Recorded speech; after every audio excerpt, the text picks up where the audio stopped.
spas, restaurants, a marina, cafes. Not quite convinced yet. Hang on a second. Coastal walks and a nature reserve, that's the kind of selling point I'd like when looking for a new home. And how unusual is it to have that on the doorstep of a new housing development? Bo. Well, over to you, Chris. She's not exactly a pet, she's actually a working bird. She is the PR and education officer. That's her role. Now, Mike, would you do me a favour? Would you hold those a second? Oh, thank you. Look at that. We'll talk about those in a minute. Well, this is Bo the bar now. We can tell, first of all, that she's a female because she's got little black spots down her front and she's actually quite dark on her back. And what you can see is that she's quite grey. If she was a boy bar now, you can see the little golden colours here. She would be far more golden on the back, and of course she would have a pure white front. Most photographers like to take pictures of boy bar owls because of their pure white front. Now,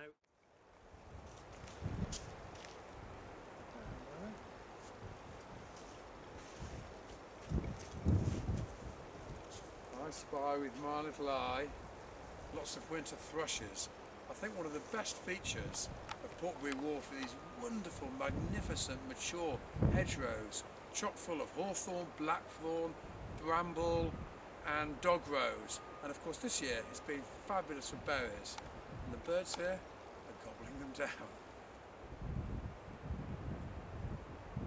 Hedgerows are excellent. And they're still bright. Wait, you're saying more Yeah. names as well? There rose up there, and there's some blackthorn berries up there, and some sloes. Yeah. There's lots of sloes, and you can see how all the bramble, the little black berries they make with sloe gin, Yeah. and you can see actually just around here all the bramble has grown up, and a lot of the migrants, things like blackcaps and willow warblers, eat a lot of the berries before they migrate. So it's basically food for the journey, really.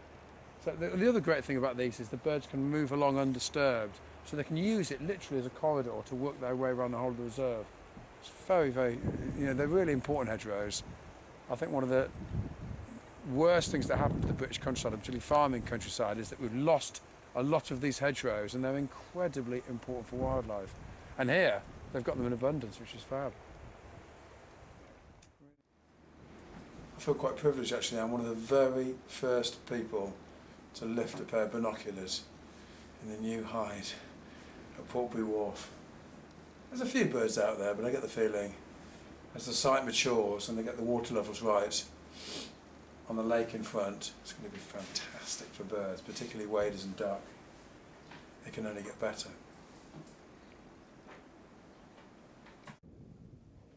that one won't be so much for it because it's looking. Yeah, you can. Yeah. Again, we haven't got dates for that. But that Yeah, that's will something happen. in the spring. Yeah. It's brilliant. Spend all day doing this. That's called Home Bird Lodge. I can watching show you that on slash the way work. back. I can show you the home. It's quite a big 180-wall bed. Do you need this?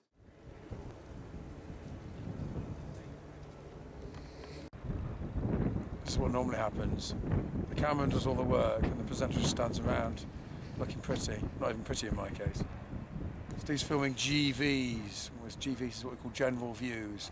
So lots of nice shots of the reserve, of the hide, of the water, of all the reed mace along the back.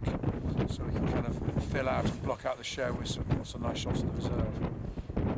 Surprising how many shots it takes to make an 8.5 minute item. So Steve is just kind of putting all those little pieces of the jigsaw in the jigsaw puzzle.